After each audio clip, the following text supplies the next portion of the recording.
Continuando o nosso passeio pelo Funchal, saímos do Largo do Chafariz em direção ao centro da cidade pela Rua do Aljube. Esta acompanha a Sé pelo seu lado norte e termina no seu antigo adro. A Rua do Aljube é uma das ruas onde é maior e mais intensa a atividade comercial. Alinhada com a Rua do Betancourt e com o Largo do Chafariz, foi evoluindo ao longo dos tempos.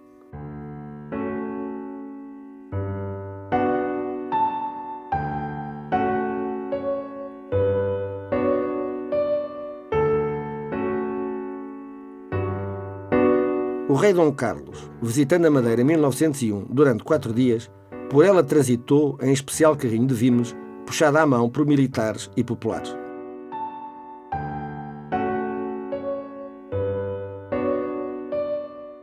O caminho de ferro do Monte, inaugurado em finais do século XIX, ligava o Monte ao Pombal. Daí saía o trem americano, transporte público sobre carris de ferro, instalados a partir de 1895 e levantados em 1915. À semelhança do que acontecia em Lisboa, com o seu americano ou Oxora, no Funchal os carros eram puxados por mulas. Esta carreira terminava no Largo da Constituição. Na Rua do Aljube entesta a Rua de João Gago, que limita a Sé a nascente, a que por sua vez vai dar a Travessa do Cabido.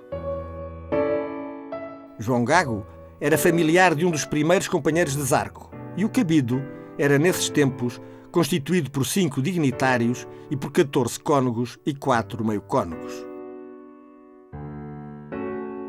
Onde antigamente existiam 3 casas, surgiu um largo a que deram o nome de Gilenes, um dos mestres pedreiros construtores da Sé, com uma esplanada e um mercadinho de flores com as suas vendedeiras trajadas tradicionalmente.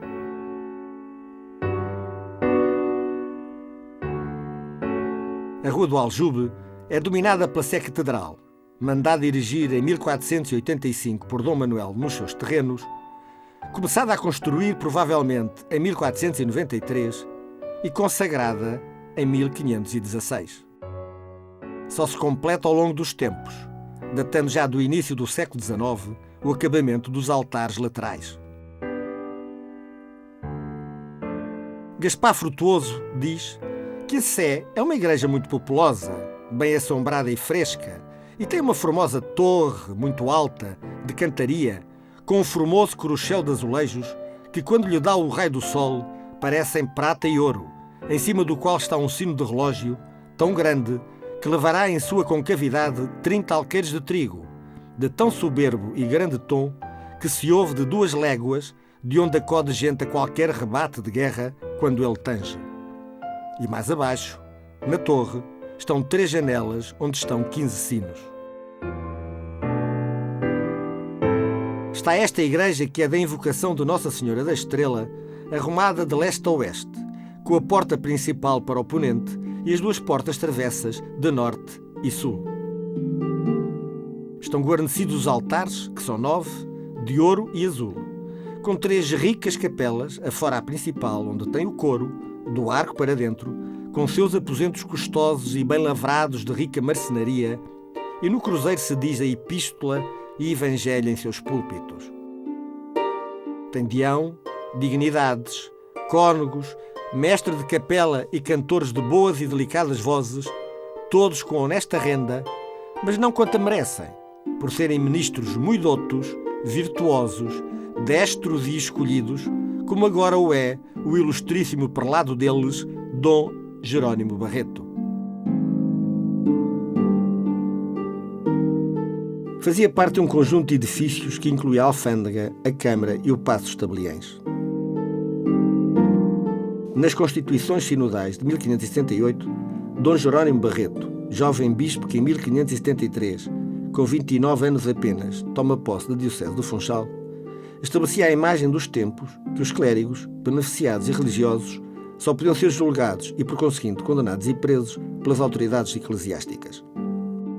Para isso, existiu o aljube, ou seja, a prisão destinada exclusivamente aos clérigos e outros religiosos, anexa à Sé e que deu o nome à rua. Nesses tempos de estrita observância religiosa, o ordenamento social era definido segundo os mandamentos da religião. A Igreja, que estruturava essa religião, apoiada na excomunhão, a sua arma poderosa, mantinha esse e outros privilégios. Estes, só muito tardiamente, tendem a desaparecer num processo de secularização da sociedade portuguesa, iniciado com o Marquês de Pombal e continuado durante o liberalismo. Os poderes civis, sem essa arma, sem os argumentos religiosos, tinham que fazer cumprir a lei emanada de ordenações régias e posturas municipais através do corregedor, dos ouvidores, de juízes e outras autoridades judiciais e municipais. Nos séculos XV e XVI, o sistema de policiamento criado pela Câmara baseava-se nos quadrilheiros, na maioria mestres de ofícios, que prestando juramento velavam pela segurança noturna, sendo obrigados a patrulharem as ruas e a fazerem velas noturnas para sossego de habitantes e salvaguarda dos seus bens. Em 1488, sabemos o nome e a profissão de alguns deles, que eram sapateiros, alfaiates e também mercadores. Depois do anoitecer, cerravam-se as portas da cidade ao toque de recolher dado pelos sinos da Sé e a população fechava-se a 7 chaves. Iluminada apenas pelas estrelas e pela lua, ninguém se aventura na noite, propícia a assaltos e desmandos. Para evitar confrontos violentos, os habitantes, na generalidade, são proibidos de usar espada nua, tanto de dia como de noite, ou de transportar dardos pela cidade e arredores. Mas os quadrilheiros ajuramentados deviam possuir em casa lança, meia lança ou gancho, para imediatamente intervirem quando alguém perto fosse atacado e lançasse o grito daqui del Rei.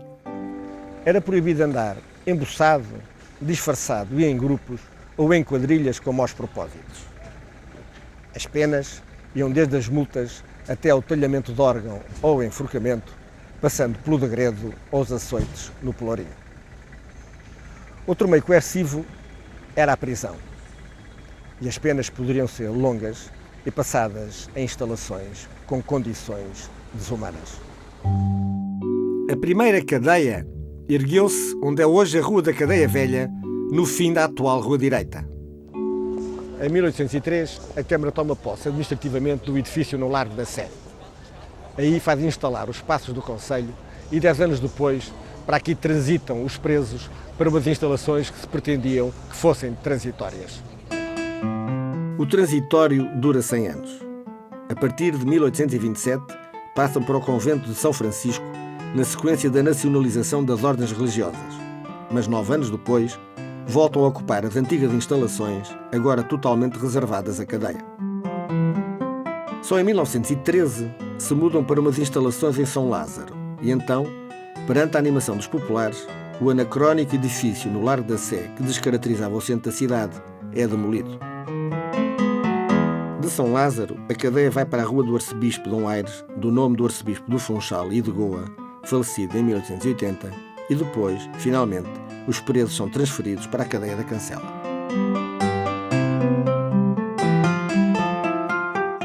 A Rua do Aljube era uma das mais importantes ruas da cidade pela variedade e riqueza do seu comércio. A seguir à Primeira Grande Guerra, passa a chamar-se Rua do Capitão-Tenente Carvalho Araújo, em homenagem ao heróico comandante do Augusto Castilho, pequeno navio com que enfrentou um submarino alemão ao largo dos Açores. Nesse combate desigual, com ele perdeu também a vida o aspirante Mota Freitas, jovem oficial madeirense, a quem a cidade deu o nome à rua que liga a Rua Bela de Santiago ao Largo do Socorro. A Rua do Aljube é uma das ruas mais importantes da cidade e um dos seus eixos estruturantes. Por aqui, tudo e todos passam à sombra tutelar da Sé. No próximo programa estaremos na Rua de João Tavira.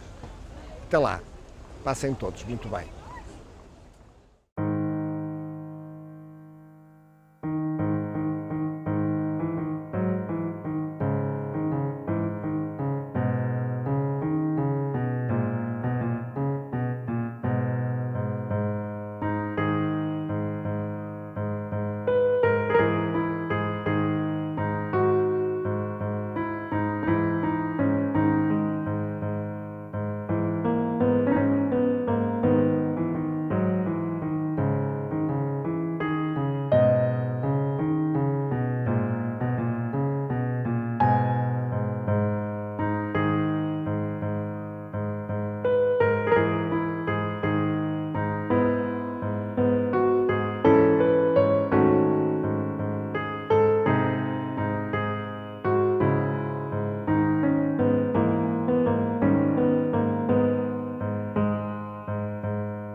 Uma produção Edicarte, com Eduardo Costa Produções, para a RTP Madeira, com o patrocínio de Funchal 500 anos.